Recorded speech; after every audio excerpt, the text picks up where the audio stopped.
Sualım, Leo'da sualım var. Benfica ile oyundan önce qeyd eləmişdi ki, qol vuracağını hiss eləmişdi. Sabahki oyunda belə bir his var yoxsa yox?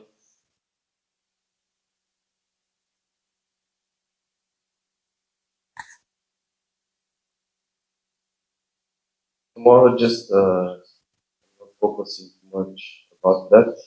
Also, I think it's not so good to think about what happened. I mean, we can look at it and what we did wrong and what we did good, but that game is gone. It was good. We had our time to think about it. Important now to put it out and think about tomorrow.